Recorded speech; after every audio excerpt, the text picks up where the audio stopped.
Hi good evening friends. आज के इस वीडियो में हम लोग देखेंगे लिस्ट ऑफ अकाउंटिंग स्टैंडर्ड। ठीक है ना। तो टोटल 29 अकाउंटिंग स्टैंडर्ड्स हैं। तो आइए हम लोग याद करते हैं एक एक करके। ठीक है ना। तो सबसे पहले हम लोग देखते हैं accounting standard one. Accounting standard one जो डील करता है वो करता है डिस्क्लोजर ऑफ अकाउंटिंग पॉलिसीज। ठीक है। अकाउंटिंग स्टैंडर्ड वन जो डील करता है वो डिस्क्लोजर ऑफ अकाउंटिंग पॉलिसी। फिर उसके बाद से अकाउंटिंग स्टैंडर्ड टू जो है अकाउंटिंग स्टैंडर्ड टू रिवाइज जो है वैल्यूएशन ऑफ इन्वेंटरीज है। ठीक है। Accounting standard two valuation of inventories. ठीक है। फिर उसके बाद से अकाउंटिंग स्टैंडर्ड थ्री रिवाइज जो है वो आता है अपने कैश फ्लो स्टेटमेंट। ठीक है। तो अकाउंटिंग स्टैंडर्ड वन जो हो गया वो डिस्क्लोजर ऑफ अकाउंटिंग पॉलिसीज हो गया। Accounting standard two valuation of inventories हो गया। Accounting standard three cash flow statement हो गया। ठीक है। फिर उसके बाद से आता है accounting standard four. Accounting standard four जो डील करता है वो करता है contingencies and events occurring after balance sheet date. ठीक है। तो अकाउंटिंग स्टैंडर्ड फोर जो है contingencies and events occurring after balance sheet date होता है। ठीक है। तो accounting standard one disclosure of accounting policy. Accounting standard two valuation of inventories. Accounting standard three cash flow statement. Accounting standard four जो है वो contingencies and events occurring after balance sheet date. फिर उसके बाद से आते हैं accounting standard five. Accounting standard five जो डील करता है वो करता है नेट प्रॉफिट और loss for the prior period और prior period items and change in accounting policies. ठीक है। अकाउंटिंग स्टैंडर्ड फाइव जो डील करता है वो करता है नेट प्रॉफिट और loss for the period prior period items and change in accounting policies. Clear. Accounting standard five तक। फिर उसका से accounting standard seven. Accounting standard seven revise जो है वो बात करता है अपने अकाउंटिंग फॉर कंस्ट्रक्शन कॉन्ट्रैक्ट्स। ठीक है। Accounting for construction contracts. फिर उसके बाद से आता है अकाउंटिंग स्टैंडर्ड नाइन जो कि बात करता है रेवेन्यू रिकॉग्निशन का। अकाउंटिंग स्टैंडर्ड टेन जो बात करता है property plant and equipments PPE. ठीक है। अकाउंटिंग स्टैंडर्ड टेन जो बात करता है प्रॉपर्टी प्लांट एंड इक्विपमेंट्स। ठीक है।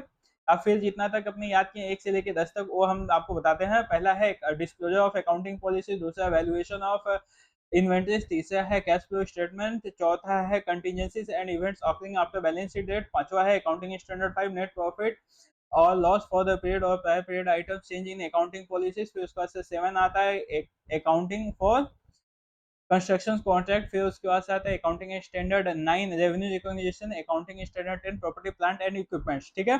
यहाँ तक क्लियर। अब आते हैं accounting standard eleven revise the effect of change in foreign exchange rates. ठीक है। अकाउंटिंग स्टैंडर्ड 11 जो है वो बात करता है the effects of change in accounting policies. फिर उसके बाद अकाउंटिंग स्टैंडर्ड 12 जो बात करता है वो करता है accounting for government grants. Accounting for government grants. फिर उसके बाद आता है अकाउंटिंग स्टैंडर्ड 13 वो बात करता है अकाउंटिंग फॉर इन्वेस्टमेंट। ठीक है ना। अकाउंटिंग फॉर स्टेटमेंट एस 13 बात करता है। एस 14 बात करता है अकाउंटिंग फॉर एमलगमेशन। ठीक है। Accounting for amalgamation accounting standard 14।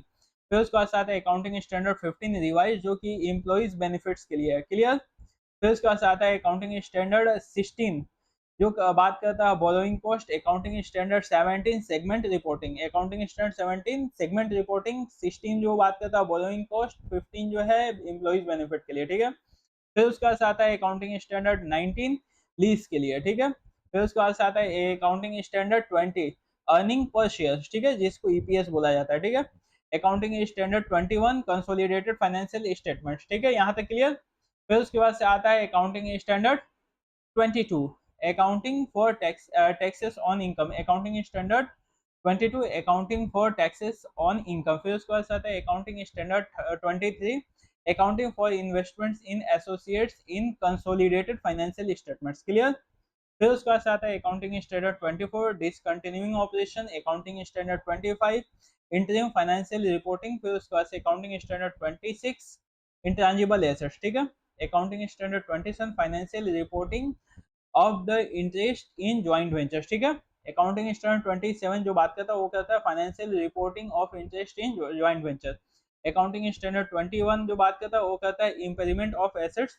Accounting standard 29 provisions contingencies liabilities and contingent assets. ठीक है। That's all. Thank you.